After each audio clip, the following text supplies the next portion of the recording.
ಓಂ ಶ್ರೀ ಸಾಯಿನಾಥಾಯ ನಮಃ. ಶ್ರೀ ಸಾಯಿ ಸಚ್ಚರಿತೆ 7ನೇ ಅಧ್ಯಾಯ. ಅದ್ಭುತ ಅವತಾರ, ಸಾಯಿ ಬಾಬಾ ಅವರ ನಡತೆ, ಅವರ ಯೋಗಾಧ್ಯಯನ, ಕುಷ್ಠರೋಗಿ ಭಕ್ತನ ಸೇವೆ, ಕುಮಾರ ಕಾಪರ್ಡೆ ಅವರಿಗೆ ಪ್ಲೇಗ್, ಪಂಢರಪುರಕ್ಕೆ ಪ್ರಯಾಣ. ನಮಸ್ಕಾರ, ನಾನು ವಿಜಯ. ಶ್ರೀ ಸಾಯಿ ಸಚ್ಚರಿತೆ ಚಾನಲ್ಗೆ ನಿಮಗೆ ಸ್ವಾಗತ, ಸುಸ್ವಾಗತ. ಅದ್ಭುತ ಅವತಾರ. ಬಾಬಾ ಅವರಿಗೆ ಸಮಸ್ತ ಯೋಗಾಸನಗಳು ಬರುತ್ತಿದ್ದವು. ಅವರಿಗೆ ಧೋತಿ, ಮೋತಿ ಮುಂತಾದ 6 ಯೋಗಾಸನಗಳಲ್ಲಿ ಬಹಳ ಪರಿಶ್ರಮವಿತ್ತು.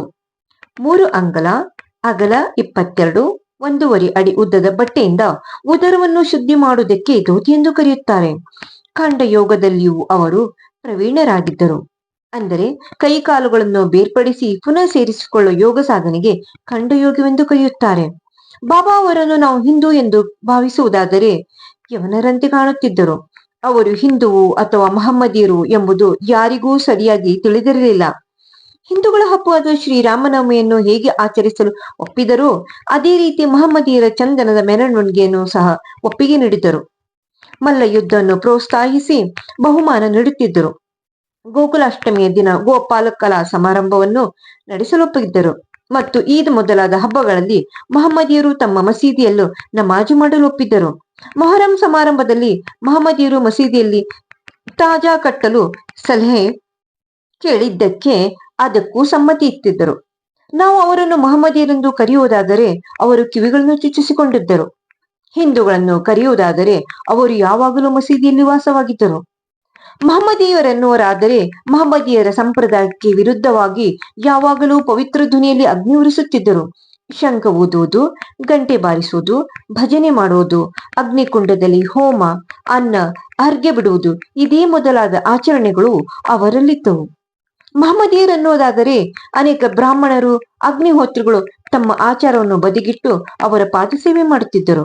ಅವರನ್ನು ಪ್ರಶ್ನಿಸಲು ಹೋದ ಕೆಲವರು ಮುಗ್ಗರಂತೆ ನಿಂತು ಬಿಡುತ್ತಿದ್ದರು. ಅವರ ದರ್ಶನದಿಂದ ದಿಗ್ಭ್ರಾಂತರಾಗುತ್ತಿದ್ದರು. ಆದುದರಿಂದ ಶ್ರೀ ಸಾಯಿಬಾಬಾ ಅವರು ಹಿಂದೂ ಅಥವಾ ಮಹಮ್ಮದೀಯರು ಎಂಬುದನ್ನು ಖಂಡಿತವಾಗಿ ನಿರ್ಧರಿಸಲು ಸಾಧ್ಯವೇ ಇಲ್ಲ. ಪರಮಾತ್ಮನಲ್ಲಿ ಐಕ್ಯರಾದ ಬಾಬಾ ಅವರಿಗೆ ಜಾತಿ ಮತದ ಭೇದ ಭಾವ ಇರಲಿಲ್ಲ. ಸರ್ವ ಮತಗಳನ್ನು, ಸಕಲ ಚರಾಚರಗಳನ್ನು ಅವರು ಒಂದೇ ಎಂದು ಭಾವಿಸಿದ್ದರು. ಇಂಥ ಒಂದು ಉದಾತ್ತವಾದ, ಏಕೈಕವಾದ, ಅತ್ಯಾಶ್ಚರ್ಯವಾದ ಅವತಾರ ಪುರುಷರು ಶ್ರೀ ಸಾಯಿಬಾಬಾ ಅವರು. ಪೂರ್ವ ಜನ್ಮದ ಸುಕೃತ ಫಲದಿಂದ ಮಾತ್ರವೇ ನನಗೆ ಅವರ ಸೇವೆ ಮಾಡುವ ಯೋಗ ದೊರೆಯಿತು. ನನ್ನ ಆನಂದಕ್ಕೆ ಪಾರವೇ ಇರಲಿಲ್ಲ. ಬಾಬಾ ಅವರು ಅನಂತವಾದ ಆನಂದ ಸ್ಮೃತಿಯುಳ್ಳವರಾಗಿದ್ದರು. ಅವರ ಶ್ರೇಷ್ಠತೆಯನ್ನು ಮತ್ತು ಏಕೈಕ ಸ್ವಭಾವವನ್ನು ಪೂರ್ಣವಾಗಿ ವರ್ಣಿಸಲು ಸಾಧ್ಯವೇ ಇಲ್ಲ. ಅನೇಕ ಸಾಧು ಸಂತರುಗಳು ಮೋಕ್ಷ ಮಾರ್ಗದ ಮರ್ಮವನ್ನು ತಿಳಿಯಲು ಬಾಬಾ ಅವರ ಕಡೆಗೆ ಬರುತ್ತಿದ್ದರು. ಅವರು ಸರ್ವರೊಡನೆಯೂ ಕಲೆತು ಸಂಭಾಷಣೆ ಮಾಡಿ ಸೂಕ್ತ ರೀತಿಯ ಸಲಹೆಗಳನ್ನು ನೀಡುತ್ತಿದ್ದರು. ಯಾವಾಗಲೂ ದೇವರು ದೊಡ್ಡವನು ಎಂದು ಹೇಳುತ್ತಿದ್ದರು. ಶ್ರೀಮಂತನಾಗಲಿ ಬಡವನಾಗಲಿ ಎಲ್ಲರೂ ಅವರಿಗೆ ಒಂದೇ ತರಹದ ಮರ್ಯಾದೆಯನ್ನು ಸಲ್ಲಿಸುತ್ತಿದ್ದರು. ಅವರಿಗೆ ಪ್ರಪಂಚದ ಆಗುಹೋಗುಗಳೆಲ್ಲವೂ ತಿಳಿದಿದ್ದವು. ಅವರು ಜ್ಞಾನದ ಗಣಿಯಾಗಿದ್ದರು. ಆದರೂ ಏನೂ ತಿಳಿದವರಂತೆ ಕಾಣುತ್ತಿದ್ದರು. ಮನುಷ್ಯ ರೂಪಿಗಳಾಗಿದ್ದರೂ ಅವರ ಕೆಲಸಗಳಲ್ಲಿ ದೈವಿಕತೆ ತುಂಬಿತ್ತು. ಸರ್ವರೂ ಅವರನ್ನು ದೇವರೆಂದೇ ಭಾವಿಸಿದ್ದರು. ಸಾಯಿಬಾಬಾ ಅವರ ಆಚರಣೆ. ಬಾಬಾ ಅವರು ಶಿರಡಿಯಲ್ಲಿ ಸಮಸ್ತ ದೇವಾಲಯಗಳನ್ನು ದುರಸ್ತಿಪಡಿಸಿದರು.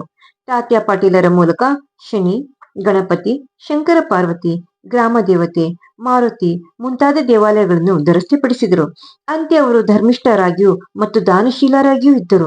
ದಕ್ಷಿಣೆಯ ಮೂಲಕ ಸಂಪಾದಿಸಿದ ಹಣವನ್ನೆಲ್ಲ ಒಬ್ಬರಿಗೆ 20 ರುಗಳು, ಇನ್ನೊಬ್ಬರಿಗೆ 15 ರುಗಳು, ಮತ್ತೊಬ್ಬರಿಗೆ 50 ರುಗಳನ್ನು ಈ ರೀತಿ ಪ್ರತಿದಿನವೂ ಎಲ್ಲರಿಗೂ ಸಂತೋಷದಿಂದ ಹಂಚುತ್ತಿದ್ದರು. ಅದನ್ನು ಭಕ್ತರು ಬಹಳ ಪೂಜ್ಯ ಭಾವನೆಯಿಂದ ಸ್ವೀಕರಿಸುತ್ತಿದ್ದರು. ಎಲ್ಲ ದ್ರವ್ಯವೂ ಸದ್ವಿನಿಯೋಗವಾಗಬೇಕೆಂಬುದೇ ಬಾಬಾ ಅವರ ಇಚ್ಛೆ ಆಗಿತ್ತು. ಬಾಬಾ ಅವರ ದರ್ಶನದಿಂದ ಭಕ್ತ ಜನರಿಗೆ ಬಹಳ ಲಾಭವಾಯಿತು. ಅನೇಕ ಜನರು ಆರೋಗ್ಯದಿಂದ ದೃಢಕಾಯರಾದರು. ಕೆಲವು ಕುಷ್ಠರೋಗಿಗಳಿಗೆ ಗುಣವಾಯಿತು. ದುಷ್ಟರು ಸನ್ಮಾರ್ಗ ಪ್ರವೃತ್ತರಾದರು. ಯಾವ ಒಂದು ಔಷಧಿಯೂ ಇಲ್ಲದೆ ಅನೇಕ ಕುರುಡರಿಗೆ ಕಣ್ಣು ಕಾಣಿಸುವಂತಾಯಿತು. ಕಾಲಿಲ್ಲದವರಿಗೆ ನಡೆಯಲು ಬಂದಿತು. ಅವರ ಕೀರ್ತಿಯು ದೇಶಾದ್ಯಂತ ಹರಡಿತು. ಅನೇಕ ಯಾತ್ರಾರ್ಥಿಗಳು ಬಂದು ಬಾಬಾ ಅವರ ಅನಂತ ದರ್ಶನ ಪಡೆದು ಪರಮ ಸಂತೋಷ ಭರಿತರಾಗಿ ಅಚ್ಚಳಿಯದ ಭಕ್ತಿಯಿಂದ ಹಿಂತಿರುಗುತ್ತಿದ್ದರು. ಬಾಬಾ ಅವರು ಮಾತ್ರ ಯಾವಾಗಲೂ ಮಹಾತ್ಮ ತಪಸ್ವಿಯಂತೆ ಧ್ವನಿಯ ಮುಂದೆ ಕುಳಿತಿರುತ್ತಿದ್ದರು. ಮೊದಲು ಬಾಬಾ ಒಂದು ಅಂಗಿ ದೋತರ ಉಟ್ಟಿಕೊಂಡು ಬಿಳಿಪೇಟವನ್ನು ತಲೆಗೆ ಸುತ್ತಿಕೊಳ್ಳುತ್ತಿದ್ದರು. ಹಳ್ಳಿಯ ರೋಗಿಗಳನ್ನು ಪರೀಕ್ಷಿಸಿ ಔಷಧಿ ಕೊಡುತ್ತಿದ್ದರು. ಈ ವೃತ್ತಿಯಲ್ಲಿ ಅವರಿಗೆ ಜಯವು ದೊರೆತು ಹಳ್ಳಿಯ ಹಕೀಮರಾಗಿದ್ದರು. ಅವರು ಒಂದು ದಾರುಣವಾದ ರೋಗವನ್ನು ವಾಸಿ ಮಾಡಿದ ಕಥೆ ಈ ರೀತಿ ಇದೆ. ಒಂದು ಸಾರಿ ಭಕ್ತನೊಬ್ಬನ ಕಣ್ಣುಗಳು ಊದಿಕೊಂಡವು. ಆಗ ಶಿರ್ಡಿಯಲ್ಲಿ ವೈದ್ಯರಾರೂ ಇರಲಿಲ್ಲ. ಕೆಲವರು ಅವನನ್ನು ಬಾಬಾ ಅವರ ಬಳಿಗೆ ಕರೆದುಕೊಂಡು ಹೋದರು. ಬೇರೆ ವೈದ್ಯರಾಗಿದ್ದರೆ ಸಾಮಾನ್ಯವಾಗಿ ಮುಲಾಮು, ಹಸುವಿನ ಹಾಲು ಇತ್ಯಾದಿಗಳನ್ನು ಉಪಯೋಗಿಸುತ್ತಿದ್ದರು. ಆದರೆ ಬಾಬಾ ಅವರದೇ ಒಂದು ವೈಶಿಷ್ಟ್ಯ. ಸಾಯಿಬಾಬಾ ಅವರು ಬೀಪಾ ಎಂಬ ಕಾಯಿಯನ್ನು ಪುಡಿ ಮಾಡಿ ಗುಳಿಗೆ ಮಾಡಿ ಅವುಗಳನ್ನು ಎರಡೂ ಕಣ್ಣುಗಳಲ್ಲಿ ಹಾಕಿ ಬಟ್ಟೆ ಕಟ್ಟಿದರು. ಮಾರನೇ ದಿವಸ ಬಿಚ್ಚಿ ನೀರಿನಿಂದ ಕಣ್ಣನ್ನು ತೊಳೆದರು. ಊದಿ ಹಿಡಿದು ಕಣ್ಣುಗಳು ಸ್ವಚ್ಛವಾಗಿದ್ದವು. ಬಾಬಾ ಅವರ ಯೋಗ್ಯಾದಯನಗಳು. ಬಾಬಾ ಅವರಿಗೆ ಎಲ್ಲ ತರದ ಯೋಗಾಸನಗಳು ಬರುತ್ತಿದ್ದವು. ಇಲ್ಲಿ ಎರಡನ್ನು ಮಾತ್ರ ವಿವರಿಸುತ್ತೇನೆ. ಒಂದು, ಧೋತಿ ವಿಧಾನ.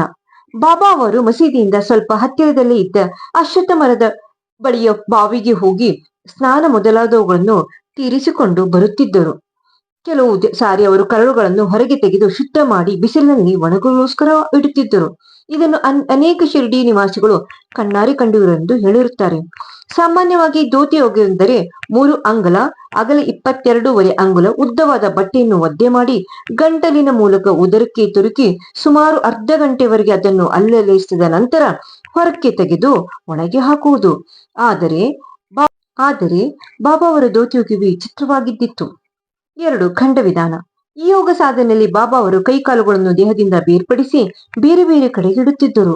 ಒಂದು ಸಾರಿ ಅವರು ಈ ಯೋಗ ಸಾಧನೆಯಲ್ಲಿ ನಿರತರಾಗಿದ್ದಾಗ ಒಬ್ಬನು ಇದನ್ನು ನೋಡಿ ಆಶ್ಚರ್ಯಗೊಂಡನು. ಬಾಬಾ ಅವರನ್ನು ಯಾರೋ ಕೊಲೆ ಮಾಡಿದ್ದಾರೆಂದು ಭಾವಿಸಿ ಹಳ್ಳಿಯವರಿಗೆ ಈ ಸಂಗತಿ ತಿಳಿಸಬೇಕೆಂದು ನಿಶ್ಚಯಿಸಿಕೊಂಡನು. ನಂತರ ಈ ವಿಷಯವನ್ನು ತಿಳಿಸಿದರೆ ತನ್ನ ಮೇಲೆ ಅಪವಾದ ಬರಬಹುದು ಎಂದು ಭಾವಿಸಿ ಭೀತಿಯಿಂದ ಸುಮ್ಮನಾದನು. ಮಾರನೇ ದಿನ ಮಸೀದಿಗೆ ಹೋದಾಗ ಬಾಬಾ ಎಂದಿನಂತೆ ಇರುವುದನ್ನು ಕಂಡು ದಿಗ್ಭ್ರಾಂತನಾದನು. ಬಾಬಾ ಅವರು ಚಿಕ್ಕನಿಂದಲೇ ಈ ತರಹದ ಯೋಗಾಭ್ಯಾಸವನ್ನು ಮಾಡುತ್ತಿದ್ದರು. ಅವರು ಇಷ್ಟೊಂದು ಪ್ರವೀಣತೆಯನ್ನು ಹೇಗೆ ಎಂಬುದು ಯಾರಿಗೂ ತಿಳಿಯದ ವಿಷಯ. ಅವರು ರೋಗಗಳನ್ನು ಗುಣಪಡಿಸುವುದಕ್ಕೆ ಯಾವುದೊಂದು ಪ್ರತಿಫಲವನ್ನು ಪಡೆಯುತ್ತಿರಲಿಲ್ಲ. ಹೀಗಾಗಿ ಅವರು ಬಹಳ ಜನಪ್ರಿಯ ಆದರು. ಯಾವಾಗಲೂ ಜನಸೇವೆಯಲ್ಲಿ ನಿರತರಾಗುತ್ತಿದ್ದರು. ಈ ಕೆಳಗಿನ ಕಥೆಯಿಂದ ಬಾಬಾ ಅವರ ಸರ್ವಜ್ಞತ್ವ ಮತ್ತು ದಯೆ ವೇದ್ಯವಾಗುತ್ತದೆ. ಸರ್ವಜ್ಞ ಮತ್ತು ದಯೆ. ಅಂದು ದೀಪಾವಳಿ ಹಬ್ಬ. ಬಾಬಾ ಅವರು ಎಂದಿನಂತೆ ಧ್ವನಿಯ ಮುಂದೆ ಕುಳಿತು ಕಾಯಿಸಿಕೊಳ್ಳುತ್ತಿದ್ದರು. ಧ್ವನಿಯಲ್ಲಿ ಅಗ್ನಿದೇವನು ಕಾಂತಿಯುತವಾಗಿ ಬೆಳಗುತ್ತಿದ್ದನು. ಕಾಷ್ಟವನ್ನು ಧ್ವನಿಯಲ್ಲಿ ಹಾಕುತ್ತಾ ತಮ್ಮ ಕೈಗಳನ್ನು ಸಹ ಅಗ್ನಿಯಲ್ಲಿಟ್ಟರು. ಆಗ ಬಾಬಾ ಅವರ ತೋಳುಗಳೆಲ್ಲವೂ ಸುಟ್ಟು ಗಾಯವಾಯಿತು. ಇದನ್ನು ಸೇವಕರಾದ ಮಾಧವರಾವ್ ದೇಶಪಾಂಡೆ ಕಣ್ಣಾರೆ ಕಂಡು ಅವರ ಹತ್ತಿರ ಹೋಗಿ, ಬಾಬಾ ಇದೇನು ಮಾಡಿದಿರಿ ಎಂದು ಪ್ರಶ್ನಿಸಿದರು. ಆಗ ಬಾಬಾ ಅವರು ಅಕ್ಕ ಸಾಲಿಗನೋರ್ವನ ಪತ್ನಿ ತಿದಿಯೊತ್ತುತ್ತಾ ಕೆಲಸ ಮಾಡುತ್ತಿದ್ದಳು. ಅವಳ ಪತಿಯು ಕರೆದಿದ್ದರಿಂದ ಮಗುವನ್ನು ಅಲ್ಲಿಯೇ ಬಿಟ್ಟು ಓಡಿ ಹೋದಳು. ಮಗು ಆಟವಾಡುತ್ತಾ ಅಗ್ನಿಯೊಳಗೆ ಕೈ ಇಟ್ಟಿತು. ಆ ಮಗುವನ್ನು ರಕ್ಷಿಸುವಗೋಸ್ಕರವೇ ಕುಡಿಲಿ ಈ ರೀತಿ ಮಾಡಿದನು. ನನ್ನ ಕರಗಳು ಬೆಂದರೂ ಪರವಾಗಿಲ್ಲ, ಆ ಮಗು ಬದುಕಿಕೊಂಡಿತಲ್ಲ, ಅದೇ ನನಗೆ ಸಂತೋಷ ಎಂದು. ಇದರಿಂದ ಬಾಬಾ ಅವರ ಸರ್ವಜ್ಞ ಮತ್ತು ದಯೆ ನಮಗೆ ತಿಳಿದು ಬರುತ್ತದೆ. ಕುಷ್ಠಭಕ್ತನ ಸೇವೆ. ಬಾಬಾ ಅವರು ಕೈ ಸುಟ್ಟುಕೊಂಡ ಘಟನೆ ನಡೆದ ಕೂಡಲೇ ಮಾಧವರಾವ್ ದೇಶಪಾಂಡೆ ಮತ್ತು ನಾನಾ ಸಾಹೇಬ್ ಚಂದೋರ್ಕರ್ ಮುಂಬಯಿಯ ಪ್ರಸಿದ್ಧ ವೈದ್ಯರಾದ ಶ್ರೀ ಪರಮಾನಂದವರಿಗೆ ಅವರನ್ನು ಚಿಕಿತ್ಸೆ ಮಾಡಿಸಿಕೊಳ್ಳುವಂತೆ ಬೇಡಿದರು. ಆದರೆ ಅವರು ಅದಕ್ಕೆ ಸಮ್ಮತಿಸಲಿಲ್ಲ. ಕೈ ಸುಟ್ಟುಕೊಂಡಾಗಿನಿಂದ ಕುಷ್ಠರೋಗಿಯಾದ ಬಾಗೋಜಿ ಸಿಂಧೆ ಅವರೇ ಅವರ ಉಪಚಾರ ಮಾಡುತ್ತಿದ್ದರು. ಅವರು ಪ್ರತಿದಿನವೂ ದಹಿಸಲ್ಪಟ್ಟ ಜಾಗಕ್ಕೆ ತುಪ್ಪವನ್ನು ಸವರಿ ನೀವಿ ಅದರ ಮೇಲೆ ಹಸಿರು ಎಲ್ಲಿಟ್ಟು ಬಟ್ಟೆ ಕಟ್ಟುತ್ತಿದ್ದರು. ನಾನಾ ಸಾಹೇಬ್ ಚಂದೋರ್ಕರ್ ಮತ್ತು ಡಾಕ್ಟರ್ ಪರಮಾನಂದ ಅವರು ಎಷ್ಟು ಸಾರಿ ವಿನಂತಿಸಿದರೂ ಬಾಬಾ ಚಿಕಿತ್ಸೆಗೆ ಸಮ್ಮತಿಸಲೇ ಇಲ್ಲ. ಪ್ರತಿದಿನವೂ ಬಾಗೋಜಿ ಅವರೇ ಸೇವೆ ಮಾಡುತ್ತಿದ್ದರು. ಸ್ವಲ್ಪ ದಿನಗಳ ನಂತರ ಬಾಬಾ ಅವರ ಸಮಾಧಿಯ ತನಕ ಬಾಗೋಜಿಯವರೇ ತೋಳುಗಳಿಗೆ ತುಪ್ಪ ಸವರಿ ನೀವುತ್ತಿದ್ದರು. ಬಾಬಾ ಅವರು ಸ್ವಯಂ ಸಿದ್ಧರಾಗಿದ್ದರು. ಬಾಗೋಜಿಯವರ ಮೇಲಿನ ಮಮತೆಯಿಂದ ಅವರ ಸೇವೆಯನ್ನು ಸ್ವೀಕರಿಸುತ್ತಿದ್ದರು. ಬಾಗೋಜಿಯವರು ಪೂರ್ವಜನ್ಮದಲ್ಲಿ ಪಾಪಿಷ್ಠರಾಗಿದ್ದರು. ಬಾಹ್ಯದಲ್ಲಿ ಜಿಗುಪ್ಸೆಯಿಂದಲೂ ಅಂತರಂಗದಲ್ಲಿ ಸಂತೋಷ ಭರಿತರಾಗಿದ್ದರು. ಬಾಬಾ ಅವರ ನಿತ್ಯ ಸೇವೆಯ ಅವಕಾಶ ದೊರಕಿದುದು ಅವರ ಅದೃಷ್ಟವೇ ಸರಿ. ಕುಮಾರ್ ಕಾರ್ಪಡೆ ಅವರಿಗೆ ಪ್ಲೇಗ್. ಇದೊಂದು ಬಾಬಾ ಅವರ ಅತ್ಯಾಶ್ಚರ್ಯಕವಾದ ಲೀಲೆ. ದಾದಾ ಸಾಹೇಬ್ ಅವರ ಧರ್ಮ ಪತ್ನಿ ಶ್ರೀಮತಿ ಕಾಪರ್ಡೆಯವರು ಕೆಲವು ದಿನಗಳ ಕಾಲ ತಮ್ಮ ಮಗನೊಂದಿಗೆ ಶಿರ್ಡಿಯಲ್ಲಿ ತಂಗಿದ್ದರು. ಅವನಿಗೆ ಮೊದಮೊದಲು ಜ್ವರ ಬಂದು ಬ್ಯುಬೋನಿಕ್ ಪ್ಲೇಗ್ ಅಂಟಿಕೊಂಡಿತು. ತಾಯಿಯಾದ ಶ್ರೀಮತಿ ಕಾಪರ್ಡೆಯವರು ಬಹಳ ಹೆದರಿಕೊಂಡು ಕಂಗೆಟ್ಟರು. ಅವರು ಅಮರಾವತಿಗೆ ಹಿಂತಿರುಗಲೋಸ್ಕರ ಬಾಬಾ ಅವರ ಅಪ್ಪಣೆ ಪಡೆಯಲು ಬಂದು ಈ ವಿಷಯವನ್ನು ತಿಳಿಸಿದರು. ಆಗ ಬಾಬಾ ಅವರು ದಯಾಪೂರಿತ ದೃಷ್ಟಿಯಿಂದ ಮೃದುವಾಗಿ ಗಗನವನ್ನು ಕಾರ್ಮೋಡವು ಆವರಿಸಿಕೊಂಡಿದೆ. ಆದರೆ ಅದು ಹಾಗೇ ಇರಲಾರದು. ಕ್ರಮೇಣ ಕರೆಗೆ ಗಗನವು ಸ್ವಚ್ಛವಾಗುತ್ತದೆ ಎಂದು ಹೇಳುತ್ತಾ ತಮ್ಮ ಕಫಿನಿ ನಿಲುವಂಗಿಯನ್ನು ಮೇಲಕ್ಕೆತ್ತಿ ತಮಗೆ ಆಗಿದ್ದ 3 ಗಂಟುಗಳನ್ನು ತೋರಿಸಿ, ನೋಡು, ನಾನು ಭಕ್ತರಿಗೋಸ್ಕರ ಕಷ್ಟವನ್ನು ಅನುಭವಿಸಬೇಕಾಗಿದೆ. ಅವರ ಕಷ್ಟಗಳೆಲ್ಲವೂ ನನ್ನವು ಎಂದರು. ಈ ಒಂದು ಏಕೈಕವಾದ ಮತ್ತು ಆಶ್ಚರ್ಯಕರವಾದ ಲೀಲೆಯನ್ನು ನೋಡಿ ಅಲ್ಲಿ ನೆರೆದಿದ್ದ ಜನಸ್ತೋಮವು ಸಂತರು ಹೇಗೆ ತಮ್ಮ ಭಕ್ತನಿಗೋಸ್ಕರ ಸಾಯಿಬಾಬಾ ಅವರು ಕಷ್ಟವನ್ನು ಅನುಭವಿಸುತ್ತಿದ್ದಾರೆ ಎಂಬುದನ್ನು ಮನಗಂಡರು. ಸಂತರ ಮನಸ್ಸು ಮೇಣದ ಹಾಗೆ ಮೃದುವಾಗಿರುತ್ತದೆ. ಮೇಲಾಗಿ ಅದು ಬೆಣ್ಣೆಯ ಹಾಗೆ, ಒಳಗು ಹೊರಗು ಮೃದುವಾಗಿರುತ್ತದೆ. ಅವರು ತಮ್ಮ ಭಕ್ತರನ್ನು ಯಾವುದೇ ಪ್ರತಿಫಲ ಅಪೇಕ್ಷೆ ಇಲ್ಲದೆ ಪ್ರೀತಿಸುತ್ತಾರೆ ಮತ್ತು ಅವರನ್ನು ತಮ್ಮ ಸ್ವಂತ ಶಿಶುಗಳಂತೆ ಕಾಪಾಡುತ್ತಾರೆ. ಪಂಢರಪುರದ ಯಾತ್ರೆ. ಇನ್ನು ಶ್ರೀ ಸಾಯಿಬಾಬಾ ಅವರು ತಮ್ಮ ಭಕ್ತರನ್ನು ಹೇಗೆ ಪ್ರೀತಿಸುತ್ತಿದ್ದರು, ಅವರ ಆಶೆ ಆಕಾಂಕ್ಷೆಗಳನ್ನು ಹೇಗೆ ಈಡೇರಿಸಿದ್ದರು ಎಂಬುದನ್ನು ಈ ಘಟನೆಯಲ್ಲಿ ಮನಗಾಣುವಿರಿ. ಖಾನ್ ದೇಶದಲ್ಲಿರುವ ನಂದುಬಾವರದ ಮಾಮಲೆದಾರರಾದ ಶ್ರೀ ನಾನಾ ಸಾಹೇಬ್ ಚಾಂದೋರ್ಕರ್ ಬಾಬಾ ಅವರ ಪರಮ ಭಕ್ತರು. ಅವರಿಗೆ ಪಂಢರಪುರಕ್ಕೆ ವರ್ಗವಾದ ಹುಕುಂ ಬಂದಿತು. ನಿಜವಾಗಿಯೂ ಭಕ್ತರ ಅಪರಿಮಿತವಾದ ಭಕ್ತಿಗೆ ಬಾಬಾ ಮೆಚ್ಚಿದವರಷ್ಟೇ. ಏಕೆಂದರೆ ಭೂವೈಕುಂಠವಾದ ಪಂಢರಪುರದಲ್ಲಿ ನೆಲೆಸಲು ಸಿಕ್ಕಿದ ಅವಕಾಶಕ್ಕಿಂತ ಮಿಗಿಲಾದುದೇನಿದೆ. ಅವರು ತಕ್ಷಣವೇ ಕೆಲಸದ ಪರಭಾರ ವಹಿಸಬೇಕಾಗಿದ್ದರಿಂದ ಕೂಡಲೇ ಪ್ರಯಾಣ ಬೆಳೆಸಿದರು. ಶಿರಡಿಗೆ ಸಮಾಚಾರ ತಿಳಿಸಲಿಲ್ಲ. ಅವರು ಯಾರಿಗೂ ತಿಳಿದಂತೆ ತಕ್ಷಣವೇ ಶಿರಡಿಗೆ ಸಮಾಚಾರ ತಿಳಿಸಲಿಲ್ಲ. ಅವರು ಯಾರಿಗೂ ತಿಳಿದಂತೆ ಹೋಗಿ ಬಾಬಾ ಅವರ ದರ್ಶನ ಮಾಡಿಕೊಂಡು ನಂತರ ಪಂಢರಿಪುರಕ್ಕೆ ಹೋಗಬೇಕೆಂದುಕೊಂಡಿದ್ದರು. ಆದರೆ ಅವರು ಶಿರಡಿಗೆ ಹೊರಟಿದ್ದು ಯಾರಿಗೂ ತಿಳಿದಿರಲಿಲ್ಲ. ಆದರೆ ಸರ್ವವ್ಯಾಪಿಯಾದೂ ಅಂತರ್ಯಾಮಿಯೂ ಆದ ಶ್ರೀ ಸಾಯಿಬಾಬಾ ಅವರಿಗೆ ತಿಳಿಯದಿರುವುದೇನಿದೆ. ನಾನಾ ಸಾಹೇಬರು ಶಿರಡಿಗೆ ಸ್ವಲ್ಪ ದೂರದಲ್ಲಿ ಇದ್ದ ನೇಮಗಾಂವ್ ಸಮೀಪಿಸುತ್ತಿದ್ದಂತೆ ಕ್ಷಣದಲ್ಲಿ ಬಾಬಾ ಅವರು ತಮ್ಮ ಜ್ಞಾನ ದೃಷ್ಟಿಯಿಂದ ಅದನ್ನು ಅರಿತು ಮಸೀದಿಯಲ್ಲಿ ಮಾಳಸಾಪತಿ ಮತ್ತು ಇತರರೊಡನೆ ಸಂಭಾಷಿಸುತ್ತಿರುವಾಗ ತಕ್ಷಣವೇ ಪಂಢರಪುರದ ಬಾಗಿಲು ತೆರೆದಿದೆ, ಈಗ ನಾವೆಲ್ಲವೂ ಭಜನೆ ಮಾಡೋಣ ಎಂದರು. ಅನಂತರ ನಾನು ನನ್ನ ದೇವರ ವಾಸಸ್ಥಾನವಾದ ಪಂಢರಪುರಕ್ಕೆ ಹೋಗಿ ನೆಲೆಸುವೆ ಎಂದು ಭಜನೆಯನ್ನಾರಂಭಿಸಿದರು. ಭಕ್ತರೆಲ್ಲರೂ ಜೊತೆಗೂಡಿ ಭಜನೆ ಮಾಡಲು ಆರಂಭ ಮಾಡಿದರು. ನಾನಾ ಸಾಹೇಬರು ಕುಟುಂಬ ಸಮೇತ ಬಂದು ಬಾಬಾ ಅವರಿಗೆ ನಮಸ್ಕರಿಸಿ ಪಂಢರಪುರಕ್ಕೆ ತಾವು ನನ್ನೊಡನೆ ಬರಬೇಕು ಎಂದು ಪ್ರಾರ್ಥಿಸಿದರು. ಈ ಆಮಂತ್ರಣದ ಅನವಶ್ಯಕವಾಯಿತು. ಏಕೆಂದರೆ ಬಾಬಾ ಅವರು ಈ ಹಿಂದೆಯೇ ಪಂಢರಪುರಕ್ಕೆ ಹೋಗುವ ಇಚ್ಛೆಯಿಂದ ಭಜನೆಯನ್ನಾರಂಭಿಸಿದರಷ್ಟೇ.